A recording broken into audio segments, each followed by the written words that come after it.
everyone, welcome back to another mini blog. এয়া হ'ল আগদিনাখনৰ video'.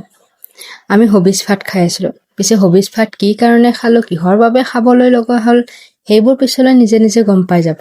পিছে হবিজ ভাত অকলে খাই ভাল নালাগে বাবে গোটেই সৈন্য সামন্তক মাতি লৈছোঁ। হবিজ ভাত এনেকৈ সকলোৰে লগত মিলি খাইহে ভাল লাগে, অকলে খাই একদম বেয়া লাগে। আৰু এয়া হ'ল নেক্সট ডে।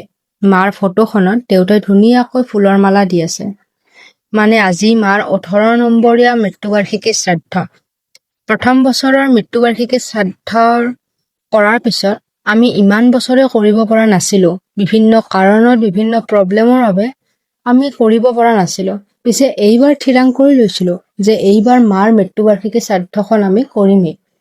আৰু কথা মতে কাম বহুত ধুনীয়াকৈ সুকলমে মাৰ মৃত্যুবাৰ্ষিকী শ্ৰাদ্ধখন কৰি ল'লোঁ। বহুত বেছি ভিডিঅ' কৰিব নোৱাৰিলোঁ, কাৰণ এইটো দিন কোনোৱে যাতে দেখা নাপাওক, কাৰোতে যাতে এনেকুৱা দিন নাহক, এইটো দিন মানে সহ্য কৰিব পৰা নাছিলোঁ। দিনটোত ভিডিঅ'বোৰ কৰিব পৰা নাছিলোঁ, যদিও বা কিছু অংশ ভিডিঅ' কৰি থৈ দিলোঁ আপোনালোকক দেখাবলৈ বা নিজেও চাবলৈ। পিছে মা কেনেকৈ ঢুকাল, কি হৈছিল, সিমানবোৰ বিষয়ে মই জ্ঞাত নহয়। কিন্তু হ'লেও যেতিয়া মা ঢুকাইছিল তেতিয়া মোৰ বয়স আছিল 4 বছৰ, বাৰ আছিল 7 বছৰ আৰু ভণ্টি জন্মাৰ পিছদিনাখন মা ঢুকাইছিল।